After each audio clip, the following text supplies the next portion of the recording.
दोस्तों, कल की वीडियो में हम लोग बात कर रहे थे कि नेगोशिएशन क्या है और किस तरह नेगोशिएट किया जा सकता है।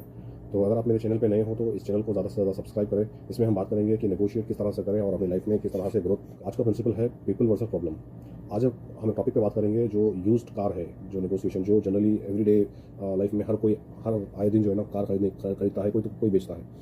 तो हम इसके ऊपर बात करेंगे। तो ये एग्जाम्पल सिर्फ कार तक नहीं है, वैसे बहुत सी चीज़ों के ऊपर है। कोई खरीदता है तो कोई बेचता है, कोई बायर होता है तो कोई सेलर होता है। तो हम इस टॉपिक में आज इसी तरह से बायर और सेलर के बारे में सुनेंगे। अच्छा चलो, इमेजिन करो कि आप एक कार यूज़ खरीदने जाते हो। तो सेलर बोलता है मार्केट वैल्यू के हिसाब से 45,000 है, और आपको लगता है कि एक्चुअल वैल्यू 45,000 नहीं बल्कि 38,000 है। तो आप उसको 38,000 का ऑफर देते हो। सेलर बोलता है कि आपको कार लेना है या फिर अपना टाइम खराब करना है खाली। अब असली नेगोशिएशन शुरू अब होती है। अब इस सिनारियो में आप क्या करोगे? सेलर को एरोगेंट बोलकर डील छोड़ दोगे या उसको कन्विंस करके कोशिश करोगे कि आप सही हो? यही बात गेटिंग टू यस बुक में एक पावरफुल प्रिंसिपल यहाँ काम आता है। इसमें क्या बताया गया है कि separate the people from the problem. चलो इसी सिचुएशन को जो है ना हम कंटिन्यू करते हैं। जैसा कि सेलर ने बोला 45,000 और आप बोल रहे हो 38,000। अब सेलर बोलता है भाई कार की कंडीशन देखो, मैं 45,000 से एक पैसा भी कम नहीं करूँगा, और आप बोलते हो कि आप बहुत ज़्यादा प्राइस मांग रहे हो। तो सेलर डिफेंसिव हो जाएगा। अब नेगोशिएशन प्राइस के साथ साथ ईगो भी आ रही है। अब मान लो कि बायर बोलता है आपको पता नहीं कि मार्केट वैल्यू क्या है। सेलर जवाब देता है कि आपको कार के बारे में कुछ पता नहीं है। बायर बोलता है मैं 10 साल से कार खरीद रहा हूँ। सेलर बोलता है तो फिर मेरी कार मत खरीदो, देखा कार अभी भी वही है, प्राइस अभी भी वही है, लेकिन अब दो लोग एक दूसरे को प्रूफ करने में लगे हैं कि कौन सही है। ये नेगोशिएशन नहीं है, ये आर्गुमेंट है। प्रॉब्लम थी कार की फेयर प्राइस क्या है, लेकिन प्रॉब्लम कन्वर्ट हो गई है कौन सही है कौन गलत।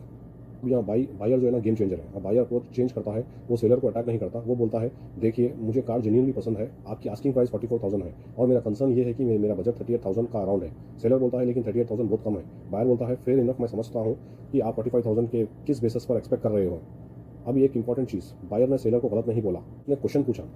सेलर एक्सप्लेन करता है कार के टायर रिसेंटली चेंज किया है, मैं सर्विसेज भी देता हूँ उसको और सर्विस भी करवाता हूँ कार को, और एक्सीडेंट फ्री गाड़ी है मेरी है, और मुझे अर्जेंट नहीं है सेल के लिए। अब बायर को इन्फॉर्मेशन मिल गई। सेलर का इंटरेस्ट सिर्फ 45,000 लेना नहीं है, उसको लगता है कि कार की कंडीशन के हिसाब से उसकी वैल्यू 45,000 है। अब बायर अपना इंटरेस्ट एक्सप्लेन करता है, मेरा कंसर्न कार की कंडीशन नहीं, मुझे कार पसंद है, मेरा कंसर्न ये है कि मुझे रजिस्ट्रेशन, इंश्योरेंस और अपकमिंग मेंटेनेंस भी कराना पड़ेगा। अब दोनों एक दूसरे को समझ रहे हैं। सेलर का कंसर्न कार की वैल्यू, बायर का कंसर्न टोटल कॉस्ट। अच्छा, तो अब बायर बोलता है अगर हम 40,000 के अराउंड अग्री कर सकें और आप ट्रांसफर कॉस्ट कवर कर देते हैं तो मैं आज डील क्लोज कर सकता हूँ। सेलर सोचता है 45,000 से 38,000 पर जाना के लिए डिफिकल्ट था, लेकिन अब एक डिफरेंट ऑप्शन है। सेलर बोलता है 40,000 कैश ट्रांसफर स्लिप करवा लूँगा। बायर बोलता है 39,500 और मैं ट्रांसफर हैंडल कर लेता हूँ। सेलर 40,000, बायर डन, डील हो गई। बायर को कार मिल गई, सेलर को एक्सेप्टेबल प्राइस मिल गया। ध्यान से सुनो, इस नेगोशिएशन में किसी दूसरे पर्सन को डिफीट नहीं किया। बायर ने सेलर को हराया नहीं, सेलर ने बायर को हराया नहीं। एक्चुअल दोनों एक प्रॉब्लम को आइडेंटिफाई किया। प्रॉब्लम थी फेयर प्राइस और टोटल कॉस्ट, और दोनों मिलकर सोल्यूशन निकला। ये है separate the people from the problem. आप सामने वाले पर्सन को प्रॉब्लम मत बनाओ, प्रॉब्लम को टेबल पर रखो और बोलो let's solve this problem.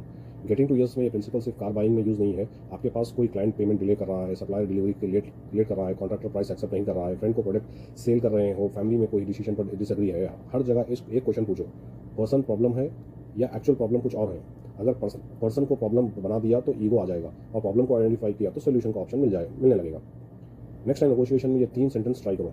Number 1 पे help me understand your concern. Number 2 पे let's discuss identify the actual problem. तीसरा नंबर पे है what options can for both of us can we work together.